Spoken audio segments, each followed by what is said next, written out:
Hi, good morning.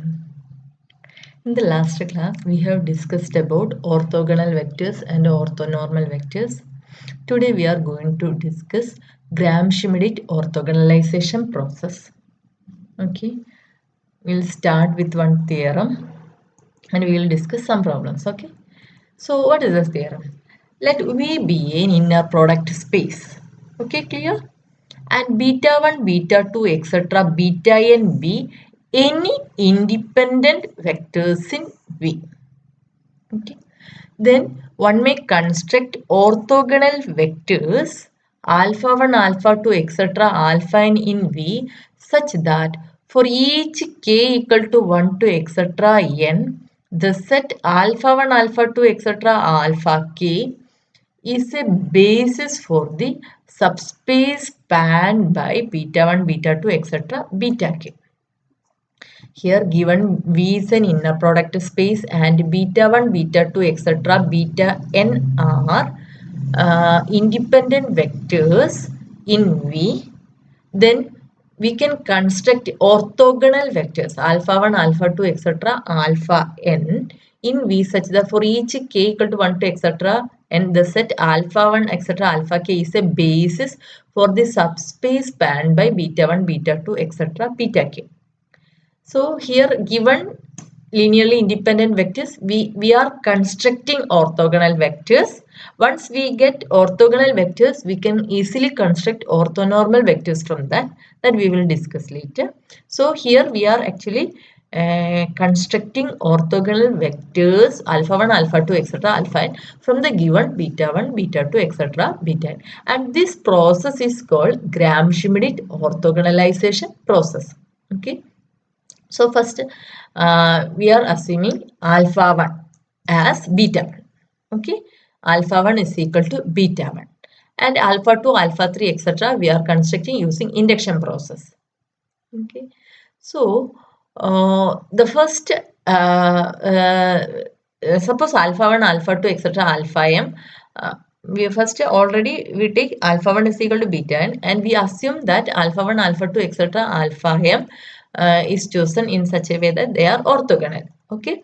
And these are the these form alpha 1, alpha 2, etc. alpha k form a basis for the subspace spanned by beta 1, beta 2, etc. beta k.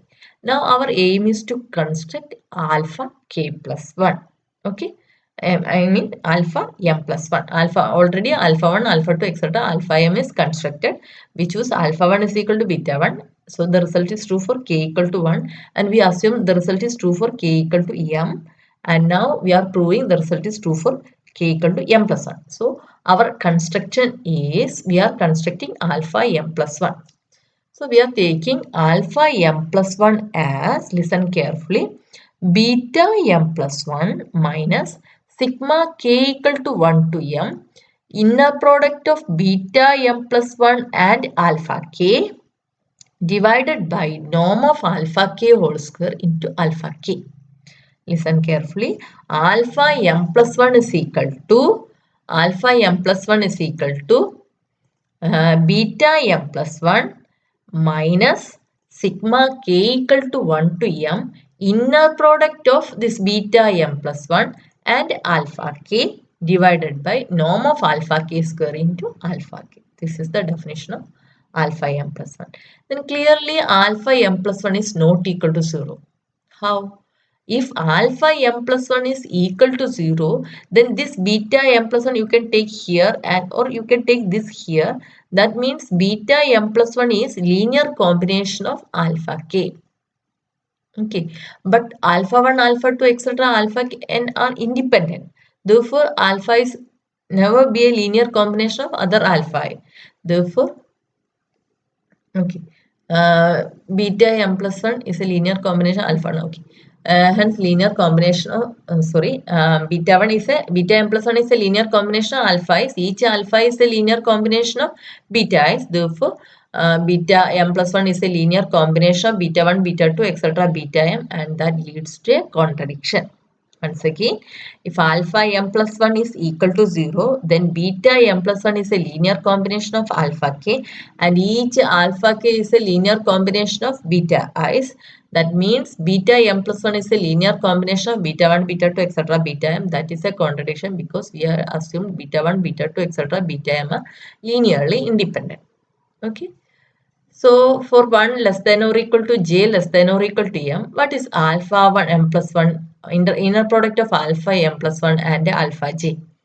So this is same as inner product of this over alpha j. So applying linearity property, we get inner product of beta m plus 1 and alpha j minus sigma k equal to 1 to n, inner product of beta m plus 1 and alpha k divided by norm of alpha k square into alpha k over alpha j, and we are taking this sum to inside.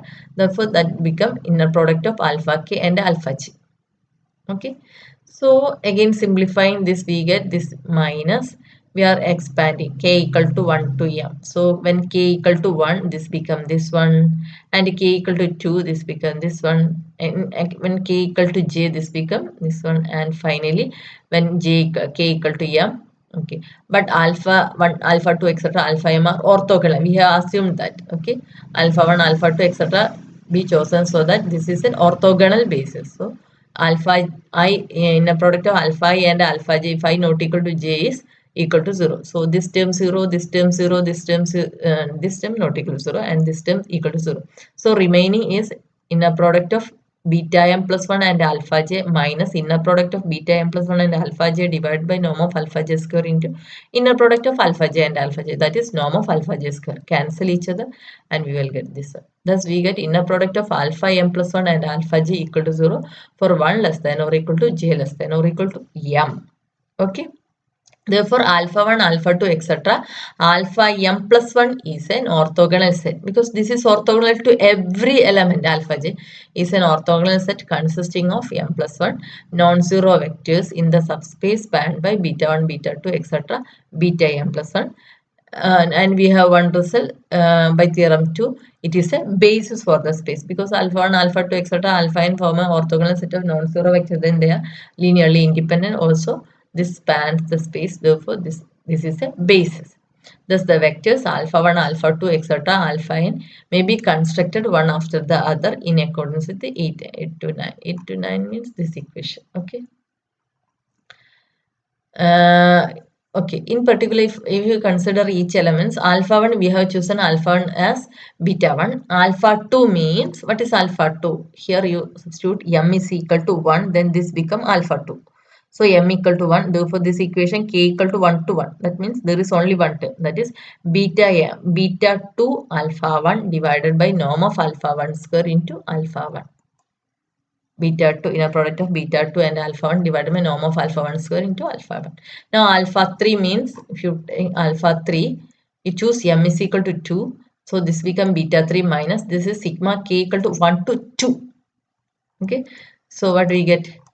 We get alpha 2 is equal to beta 2 minus inner product of beta 2 and alpha 1 divided by norm of beta 3 and alpha 1 divided by norm of alpha 1 square into alpha 1 minus inner product of beta 2 and alpha 2 divided by norm of alpha 2 square into alpha 2. Okay, and alpha 4 is equal to beta 4 minus this one. Okay. Now moving to one corollary, every finite dimensional inner product space has an orthonormal basis. So using Gram-Schmidt process, we have constructed orthogonal basis alpha 1, alpha 2, etc. alpha n, and from this we can easily construct orthonormal basis by replacing each elements by alpha k by norm of alpha k. Thus we get alpha 1 by norm of alpha 1, alpha 2 by norm of alpha 2, alpha 3 by norm of alpha 3, etc. alpha n by norm of alpha n as an orthonormal basis for V. Because these are orthogonal. So each of these elements are orthogonal. Now we have to check whether norm of these elements is 1. That is norm of, if you take norm of alpha k by norm of alpha k, here norm of alpha k square, then this is inner product of this one, and this is equal to 1 by norm of alpha k square into inner product of alpha k and alpha k, that's equal to norm of alpha k square by norm of alpha k square, which is equal to 1.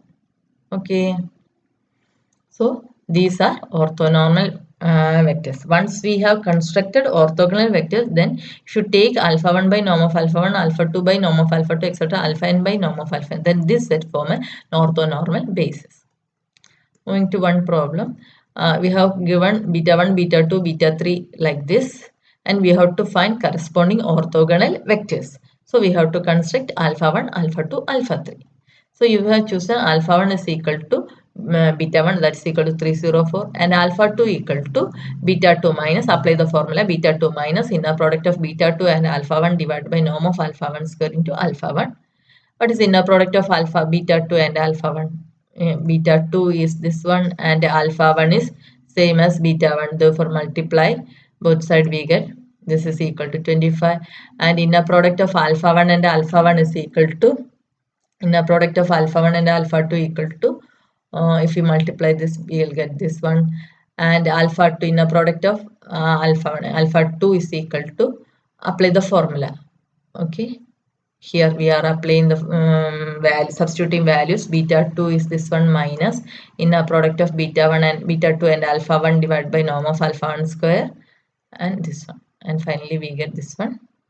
Similarly, alpha 3 is equal to this one, and inner product of beta 3 and alpha 1 is equal to, find the values.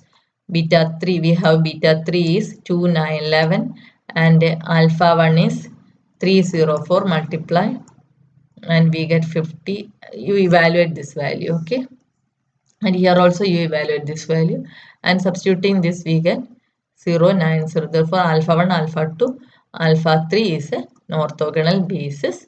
And what about the corresponding orthonormal basis? You evaluate alpha 1 by norm of alpha 1, alpha 2 by norm of alpha 2, and alpha 3 by norm of alpha 3. This form an orthonormal basis. Okay, so one problem I will give you as a homework. That's all for today's class. Okay.